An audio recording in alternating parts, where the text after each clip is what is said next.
India TV YouTube channel को subscribe करें और बेल आइकन दबाएं। पीएम मोदी ने कोरोना वैक्सीनेशन अभियान के दूसरे राउंड का किया आगाज। एम्स में सुबह सुबह लगवाई वैक्सीन की पहली डोज को ट्वीट करके दी जानकारी। पीएम मोदी ने भारत बायोटेक की कोवैक्सीन लगवाई। पीएम मोदी ने लोगों से कोरोना वैक्सीन लगवाने की अपील की। कहा, वैक्सीन लगवाएं और भारत को कोरोना मुक्त बनाएं। पुडुचेरी की नर्स सिस्टर निवेदा ने पीएम मोदी को लगाया टीका। दूसरी नर्स थी, वो केरल की थी। स्वदेशी वैक्सीन है कोवैक्सीन। भारत में इमरजेंसी इस्तेमाल को मिली है इजाजत। पीएम मोदी ने एक बार फिर देश के वैज्ञानिकों और डॉक्टर्स की तारीफ की। बोले, डॉक्टर्स और वैज्ञानिकों ने कोविड-19 के खिलाफ वैश्विक लड़ाई को मजबूत करने में सराहनीय भूमिका निभाई। टीका लगने के बाद नर्स से बोले पीएम मोदी, वैक्सीन लगा भी दी, पता भी नहीं चला। एम्स के डायरेक्टर डॉक्टर रणदीप गुलेरिया का बयान, प्रधानमंत्री टीका लेने के बाद आधा घंटा तक रुके। पीएम को वैक्सीन लेने के बाद कोई दिक्कत नहीं हुई। डॉक्टर गुलेरिया ने कहा, देश के वैज्ञानिकों पर प्रधानमंत्री को भरोसा। पीएम मोदी ने वैक्सीन लेकर देश को बड़ा संदेश दिया। पीएम को टीका लगाने के बाद बोली नर्स निवेदा। कहा, प्रधानमंत्री ने भारत बायोटेक की देसी वैक्सीन की पहली खुराक ली। 28 दिन बाद पीएम को लगेगी दूसरी डोज। केंद्रीय मंत्री गिरिराज सिंह ने वैक्सीन लगवाने पर पीएम मोदी की तारीफ की। ट्वीट कर कहा, नेता वही जो संकट के समय राह दिखाए। प्रधानमंत्री ने लाखों भारतीयों को वैक्सीन लगवाने की प्रेरणा दी। केंद्रीय मंत्री किरण रिजिजू ने भी किया ट्वीट। लिखा, वो लीडर है जो रास्ता दिखाता है। पीएम मोदी के वैक्सीन लगवाने पर बोले संबित पात्रा। ट्वीट कर कहा, यह विश्वास पैदा करने वाली तस्वीर। हरियाणा के स्वास्थ्य मंत्री अनिल विज ने पीएम मोदी को देश का सच्चा नायक बताया। कहा, हमेशा आगे बढ़कर देश को रास्ता दिखाया। लोगों में किसी तरह का भ्रम ना हो, इसलिए सबसे पहले लगवाई कोरोना वैक्सीन। अनिल विज ने विपक्ष पर साधा निशाना। लोगों को वैक्सीन को लेकर विपक्ष के दुष्प्रचार में न आने की दी सलाह। कहा, आगे बढ़कर वैक्सीनेशन करवाएं। शिवसेना सांसद संजय राउत ने पीएम मोदी के कोरोना टीका लगवाने को अच्छी पहल बताया। कहा, देश की जनता का भरोसा टीकाकरण को लेकर मजबूत होगा। पीएम मोदी के कोरोना वैक्सीन लगवाने पर बोले कार्ति चिदंबरम, आम जनता में बढ़ेगा भरोसा। बिहार के सीएम नीतीश कुमार अपने 70वें जन्मदिन के अवसर पर आज कोरोना टीका लगवाएंगे। आईजीआईएमएस में लगेगा टीका। कोरोना वैक्सीनेशन का दूसरा चरण आज से शुरू। 60 साल से ज्यादा उम्र के बुजुर्ग, बीमारियों से पीड़ित 45 साल या उससे अधिक उम्र के लोग लगवा सकेंगे टीका। वैक्सीनेशन के कोविन 2.0 पोर्टल का कराना होगा रजिस्ट्रेशन। आज से रजिस्ट्रेशन प्रक्रिया शुरू। कोरोना वैक्सीनेशन के लिए 3 तरह से करा सकेंगे रजिस्ट्रेशन। cowin.gov.in पोर्टल और आरोग्य सेतु ऐप से ऑनलाइन पंजीकरण कराने का ऑप्शन। वैक्सीनेशन सेंटर पर जाकर भी करवा सकते हैं रजिस्ट्रेशन। कोविन ऐप का इस्तेमाल सिर्फ वैक्सीनेशन स्टाफ कर सकेगा। कोविड वैक्सीन के लिए ऑनलाइन रजिस्ट्रेशन पर बोले दिल्ली के स्वास्थ्य मंत्री सत्येंद्र जैन। कहा, राजधानी में कोविन ऐप के जरिए ही होगा रजिस्ट्रेशन। फिलहाल ऑन साइट रजिस्ट्रेशन नहीं होगा। दिल्ली में शुरू हुआ कोरोना वैक्सीनेशन का दूसरा राउंड। राजधानी में 192 अस्पतालों में लग रहा है कोरोना का टीका। दिल्ली में 136 प्राइवेट अस्पतालों में लगवा सकते हैं कोरोना का वैक्सीन। 56 सरकारी अस्पताल में लगवा सकते हैं कोरोना का टीका। दिल्ली के स्वास्थ्य मंत्री सत्येंद्र जैन ने दी जानकारी। मुंबई के बीकेसी हॉस्पिटल में वैक्सीनेशन ड्राइव शुरू। 60 से ज्यादा उम्र के लोगों को लगाई जा रही है वैक्सीन। नागपुर में सुबह कोविड वैक्सीन ऐप नहीं शुरू होने की वजह से देर से शुरू किया गया टीकाकरण अभियान। देरी की वजह से बुजुर्गों को आई दिक्कत।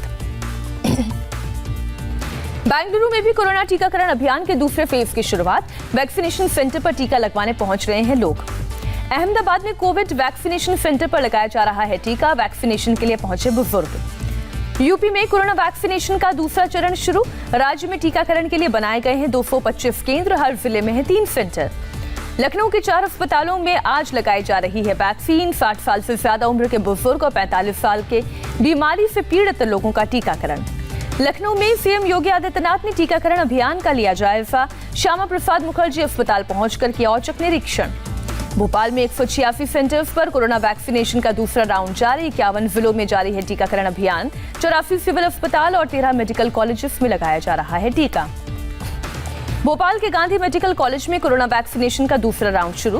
वैक्सीनेशन अभियान की तैयारियों का जायजा लेने पहुंचे मेडिकल एजुकेशन मंत्री। देश में एक दिन में फिर कोरोना के 15,510 नए पॉजिटिव केस। 24 घंटे में 106 लोगों ने तोड़ा दम। देश में पिछले 24 घंटे में 11,000 से ज्यादा मरीजों ने दी महामारी को मात। अभी भी 1,68,000 से ज्यादा एक्टिव केस।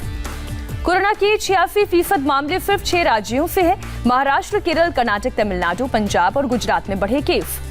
महाराष्ट्र में लगातार 5वें दिन 8,000 से ज्यादा कोरोना के केस आए। 24 घंटे में 62 लोगों की मौत। महाराष्ट्र में कोरोना गाइडलाइंस को लेकर शिवसेना एमएनएस आमने सामने। एमएनएस नेता ने डिस्को पब के वीडियो के जरिए उद्धव और आदित्य पर कसा तंज। पूछा, क्या वर्ली में कोरोना नहीं है? डिस्को पब के वीडियो में बड़ी संख्या में डांस करते दिखे लोग। न सोशल डिस्टेंसिंग, न ही मास्क लगाए नजर आए लोग। आदित्य ठाकरे के विधानसभा क्षेत्र में है पब। दिल्ली में पिछले 24 घंटे में कोरोना के 197 नए मामले, एक मरीज ने गंवाई जान। यूपी में पिछले 24 घंटे में प्रदेश में कोरोना संक्रमण के 100 मामले, 143 लोग डिस्चार्ज हुए। यूपी में करीब 11 महीने बाद खुले प्राइमरी स्कूल। सुबह क्लास में पहुंचे 1ली से 5वीं कक्षा के स्टूडेंट्स। गोरखपुर में स्कूल में बच्चों को यूनिफॉर्म के साथ मास्क भी दिया गया।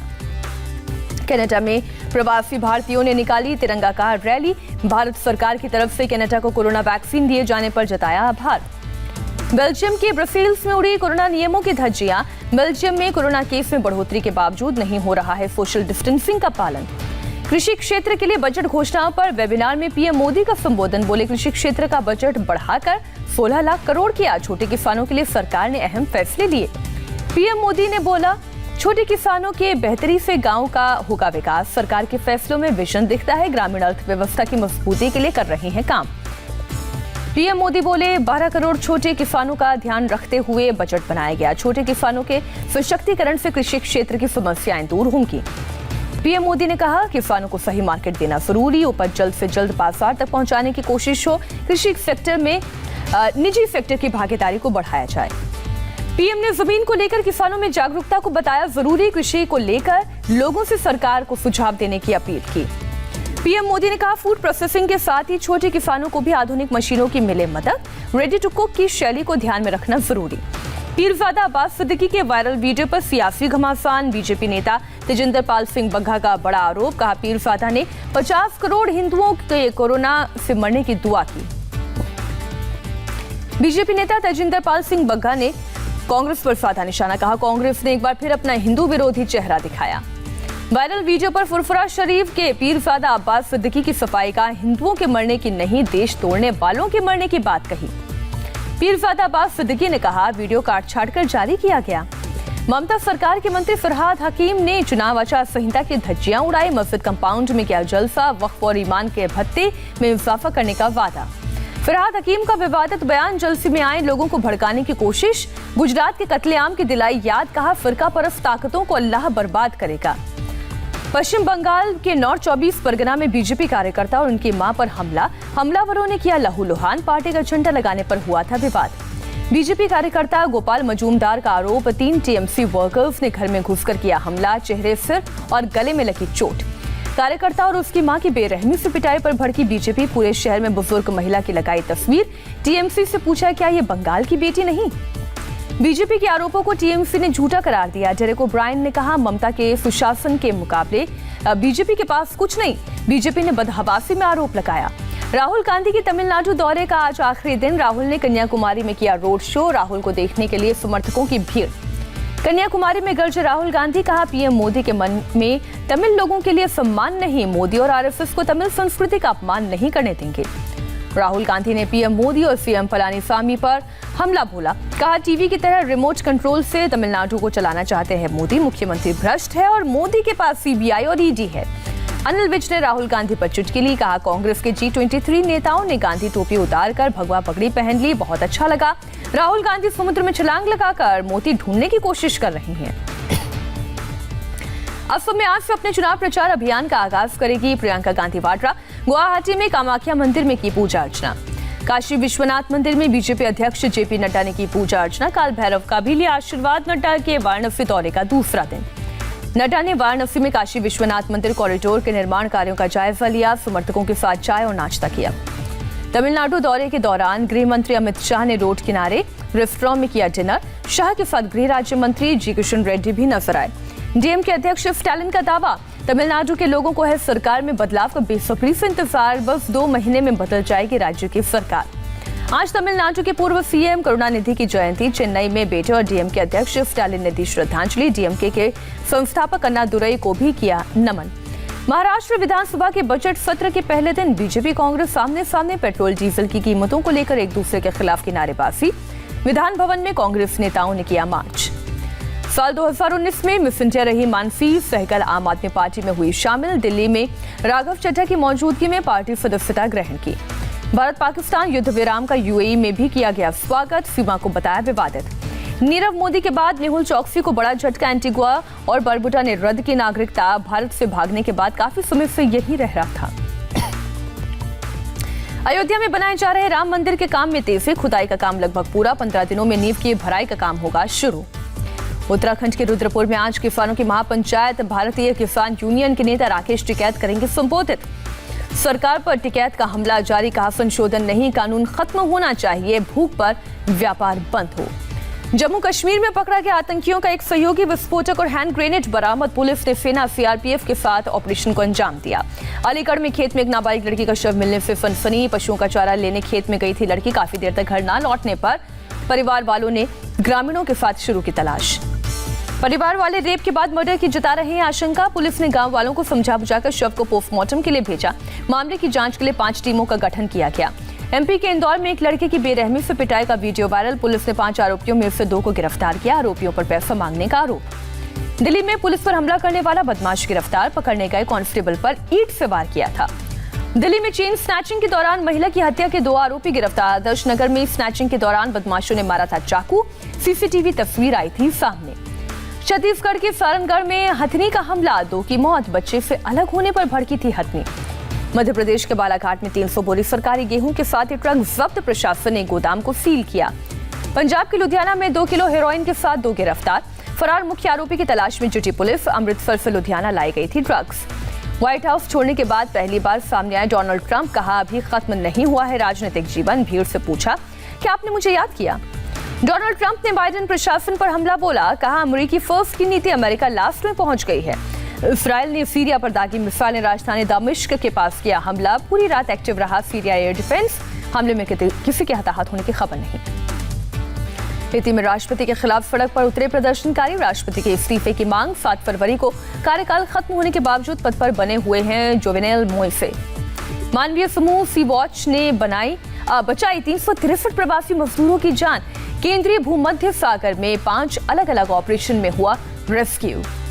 नासा के 2 अंतरिक्ष यात्रियों ने किया space walk. International space station पर सोलर पैनल लगाया। भारत और इंग्लैंड के बीच चौथे टेस्ट मैच में हो सकते हैं बड़े बदलाव। बुमराह और सुंदर को रिप्लेस कर सकते हैं उमेश और कुलदीप। आखिरी टेस्ट की तैयारियों में जुटी टीम इंडिया। अहमदाबाद के मोदी स्टेडियम में जमकर बहाया पसीना। 4 मार्च से है टेस्ट मैच।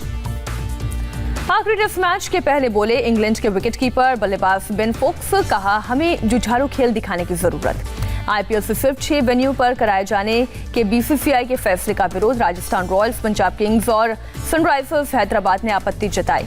बीसीसीआई के तय किए गए वेन्यू में अहमदाबाद भी शामिल। अहमदाबाद में किसी भी टीम का होम ग्राउंड नहीं होने पर ऐतराज। तेलंगाना के मंत्री केटी रामाराव ने आईपीएल को लेकर बीसीसीआई से अपील की। आईपीएल के वेन्यू में हैदराबाद को शामिल करने की मांग की। रोड सेफ्टी वर्ल्ड सीरीज में सचिन के साथ ओपनिंग करेंगे वीरेंद्र सहवाग। 5 मार्च से रायपुर में खेले जाने वाले टूर्नामेंट में लारा और पीटरसन समेत कई रिटायर्ड क्रिकेटर्स करेंगे शिरकत। विजय हजारे ट्रॉफी के क्वार्टर फाइनल में पहुंचे गुजरात, आंध्र, कर्नाटक की टीम। 8 और 9 मार्च को खेले जाएंगे क्वार्टर फाइनल। पहली बार विलन के रोल में नजर आएंगे एक्टर इमरान हाशमी। सलमान कटरीना की फिल्म टाइगर 3 में विलन बनेंगे इमरान। 8 मार्च से मुंबई में होगी फिल्म की शूटिंग।